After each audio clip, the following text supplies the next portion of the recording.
Olá, eu sou Leilton Lima e você está no Consciência Ampliada, o canal que traz para você os aspectos sociopolíticos da doutrina espírita. Roda a vinheta.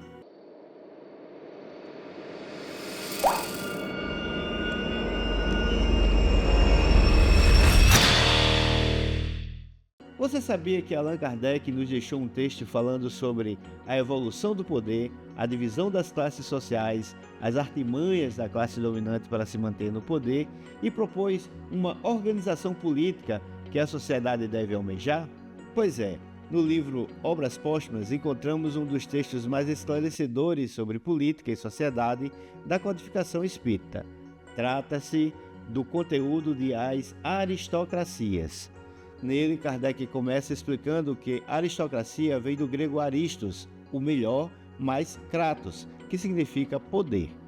Para sua argumentação, Kardec abandona as deformidades e os novos conceitos do termo e se volta para seu significado original, que é o poder dos melhores. Ele aponta que a sociedade sempre vai precisar de uma autoridade para lhe guiar. Isso seria necessário devido à diversidade das aptidões e das características inerentes à espécie humanas. Também as pessoas incapazes que é preciso dirigir, os fracos que é necessário proteger e as paixões que é preciso comprimir. Essa autoridade nos povos primitivos era dada aos patriarcas, chefes de famílias e anciãos. Essa foi a primeira de todas as aristocracias, segundo Kardec. Com o crescimento exponencial dos números dos membros dessas sociedades, começaram as lutas entre diferentes povos. Nessa condição, os velhos foram substituídos por homens fortes e vigorosos. É o advento dos chefes militares. Kardec conta que, ao voltar vitoriosos das batalhas, os militares receberam da comunidade o status de protetores contra ataques inimigos. Muitos, abusando de sua posição, tomaram o poder à força. Depois, os vencedores se impuseram aos vencidos ou os reduziram à servidão. Com o militarismo do poder, chegamos à segunda aristocracia, a da força bruta. A divisão da sociedade em classes surge com a terceira aristocracia, a de nascimento ou por herança. Os chefes militares, naturalmente, almejavam se manter para sempre no poder. Assim, transmitiram a autoridade aos seus próprios filhos, tendo eles habilidades para a guerra ou não. Os mais fracos se acostumaram com a ideia e aceitaram o poder desses herdeiros. Assim, é oficializada a existência de duas classes, os superiores e os inferiores, os que mandam e os que obedecem. Com o poder absoluto nas mãos, eles deram a si próprios privilégios e, para dar a isso uma aparência de legalidade, fizeram leis em seu benefício. Como isso não bastasse, deram a si próprio o prestígio do direito divino. Assim, assumiram o status de respeitáveis e invioláveis. Mas a classe submissa a cada dia se tornava mais numerosa e difícil de contentar. Mesmo o uso da força não era suficiente para controlá-la. Assim, a classe dominante decidiu impedir a classe dominada de ver claro. Em outras palavras, ela foi mantida na ignorância. Mas isso não durou para sempre.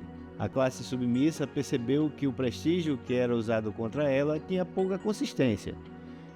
Por serem numericamente superiores, perceberam que poderiam abolir os privilégios e proclamaram a igualdade diante da lei.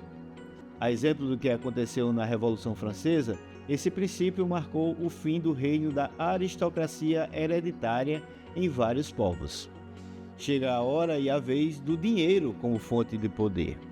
Com ele pode-se comprar coisas e até pessoas.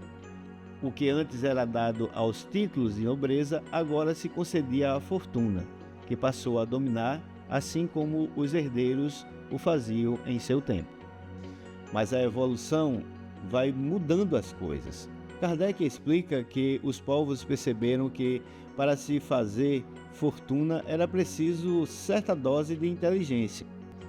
Com isso, o dinheiro foi perdendo pouco a pouco o seu prestígio moral. Daí surge outra aristocracia, a da inteligência, diante da qual todos podiam se inclinar sem se humilhar, porque ela pertencia tanto ao pobre quanto ao rico.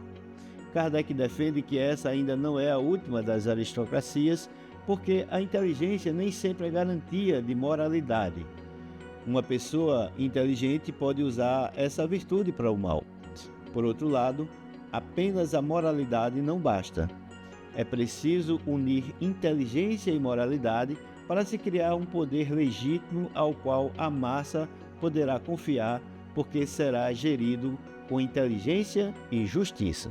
Para Kardec, essa sim será a última aristocracia, um sinal da chegada do reino do bem sobre a terra. Ele acreditava que ela chegará naturalmente quando as pessoas dotadas de inteligência e senso moral forem bastante numerosas para formarem uma maioria imponente. Será esse o grupo que a massa confiará os seus interesses. Como vemos, todas as aristocracias tiveram sua razão de ser, pois nasceram de um estado evolutivo da humanidade, embora nenhuma delas tivesse por base o princípio moral. Só com o senso moral aliado à inteligência poderemos ter uma supremacia durável, porque seria animada dos sentimentos de justiça e de caridade. Kardec deu a esse novo estágio de poder o título de aristocracia intelecto-moral. Em tal estado de coisas será possível apesar do egoísmo, orgulho e ganância que reinam sobre a terra? Sim, responde Kardec com firmeza. Não somente é possível, mas efetivamente se concretizará, já que é inevitável.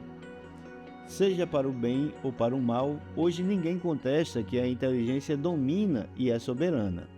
Isso é tão verdadeiro que no Brasil temos um operário que, com sua inteligência, foi eleito 3 vezes presidente do Brasil. Kardec pergunta: essa aristocracia não é mais justa, mais lógica, mais racional do que a da força bruta, a do nascimento ou a do dinheiro? Por que então seria impossível juntar-lhes a moralidade? Evidentemente, para isso, é preciso que a moralidade domine numericamente e há muito a fazer nesse sentido. De qualquer forma, Allan Kardec defende que seria tola presunção dizer que a humanidade chegou ao seu ponto máximo, quando é vista a marchar sem cessar no caminho do progresso. Almejamos o domínio dos bons e Kardec ensina que esses não são tão raros neste globo quanto se crê. Os maus são numerosos, isto infelizmente é verdade, mas o que os faz parecer mais numerosos é que são mais audazes e sentem que essa audácia lhes é necessária para triunfarem. Os bons, ao contrário, são tímidos, não exibem as suas qualidades, não se colocam em evidência, eis porque parecem tão pouco numerosos. Kardec acreditava que o Espiritismo iria impulsionar a humanidade para essa nova realidade, mas corajosamente alertava que a nova doutrina não pedia para ser aceita cegamente, ao contrário, exigia a discussão e a luz. Em vez da fé cega que aniquila a liberdade de pensar, dizia ele, não há fé inabalável senão a que possa encarar face a face a razão em todas as épocas da humanidade. A fé necessita de base e essa base consiste na compreensão perfeita daquilo em que se crê. Para crer, não basta ver, é preciso, sobretudo, compreender. Compreender que todos nós precisamos contribuir para a marcha do progresso é ter fé numa nova realidade para o mundo. Nesse novo tempo, teremos governantes que, pela sua inteligência e senso de moral, sejam antes de tudo servos da sociedade, conforme preconizou Jesus Cristo.